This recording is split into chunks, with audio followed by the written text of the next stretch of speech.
Absolutely. Not July 2013.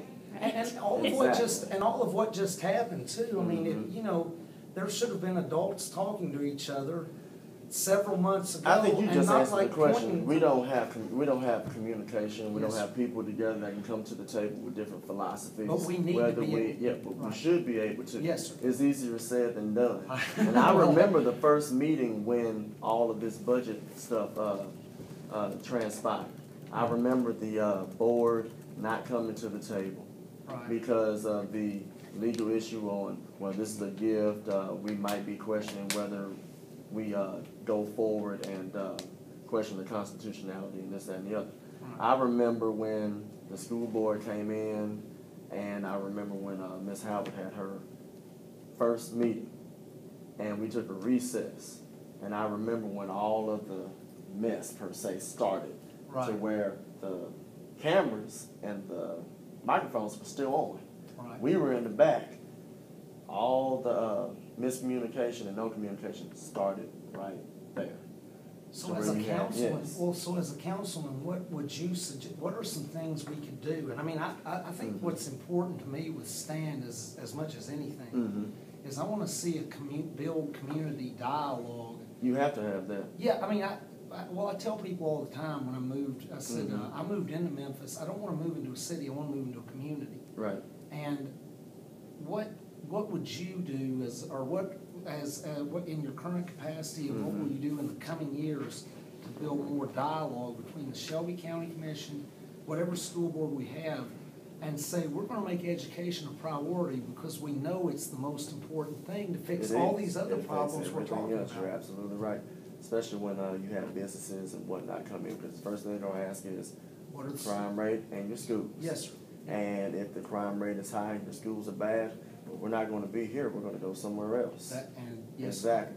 But you got to have people, you just can't have the council and the board of art. You have to have your community leaders and your business leaders as well. Well, I kind of think it's all hands on deck, don't you? Yeah, but you know, during these last 2 years, you didn't have any of those people involved. All you had was argument after argument after argument. Yes, but going forward, communication needs to start now. It really needs to start yesterday. We don't need to wait.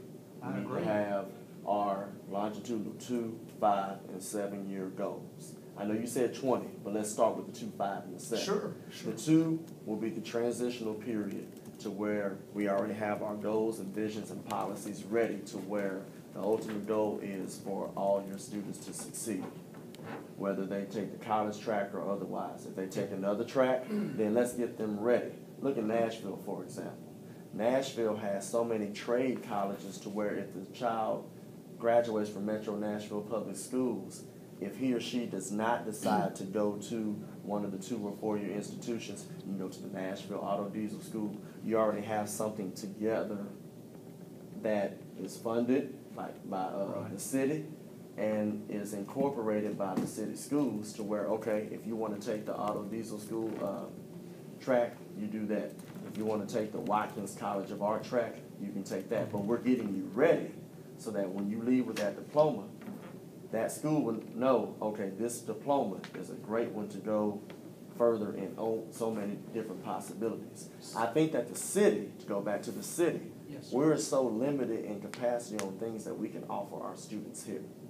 When they graduate, and these are a lot of seniors that come to me, they say, Mr. Ford, I love my city, but there are no opportunities here. The MCS is not giving me opportunities. The city is not giving me opportunities. The workforce is not giving me opportunities. So you see that 18 or 19-year-old senior saying that, but you really don't have anything that the council and the business sector and the school board are incorporating. It's like, we don't need to be in the business of, let's just have a high graduation rate, and if we need to incorporate particular policies, as long as the numbers are good, we bring in this one. It should not be about that at all. You can't treat it like, okay, it's I know it's a business. You can't treat it like, okay, if my numbers are high like this, I'm going to get this margin or these dividends. But you got your children that you got to look at. If my student in my classroom has a diploma, but he or she can't read or write and count, diploma isn't worth anything. It's not worth the paper that it's on. But So that happens a during lot in this our city. 2-year, 5-year, and 7-year plan, Okay. all of this needs to come to the table. We talk about students and children leaving. We talk about the crime rate being high. There's a scenario that we need to break.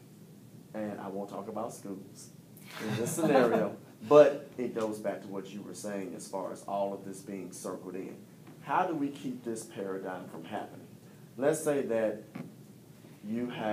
let's just say that you are the father of a daughter and a son. Let's say the daughter is 17, 18 years old, and the son is 13. Now, the daughter graduates from high school. Let's say she graduated from Central. And she gets to go to, let's say, Belmont University in Nashville. And she graduates in 4 years, gets her degree, and whatnot. Now, she loves Memphis so much she wants to come back to Memphis. But there is no employment. No employment at all. She waits a whole year, can't find anything, moves back with her mom and dad. And she settles for, and there's nothing wrong with this job, I'm just using it in the model. She settles for being a substitute teacher in Memphis City Schools, making $91.40 a day. Okay? Now, we mentioned the son. The son was 5 years younger. Now, he's watching the sister, the older sibling, do everything that we preach to our students to do. Graduate from high school, go to college, do all of these things. Now, he's looking in the back. He's 12 years old. Sister goes to college. Now, he's 16. Can't find a job, 17. Now, he's in his senior year.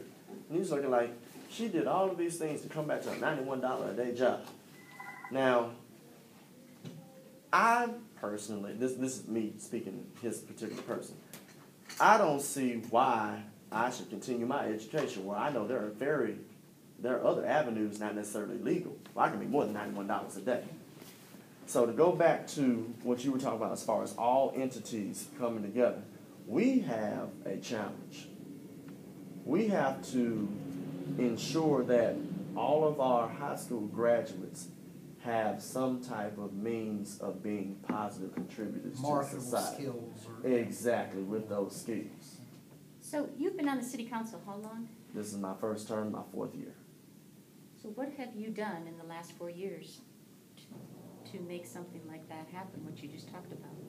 Okay, outside the 501c3, I've been working hard with Director Lipscomb in Housing and Community Development on finding any type of grants that we can bring within these communities.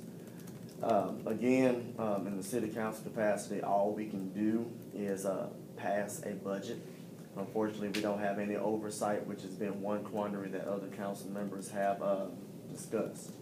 This came up yes. before. Mm-hmm. So does the mayor have oversight of the budget you pass? Is that how it works? The mayor presents the budget.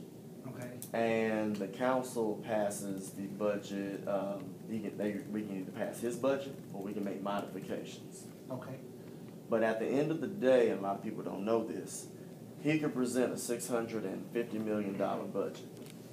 We could pass, we can make motions to add, delete, wherever. But at the end of the day, all we're really doing is passing a tax rate and a budget with a particular dollar amount.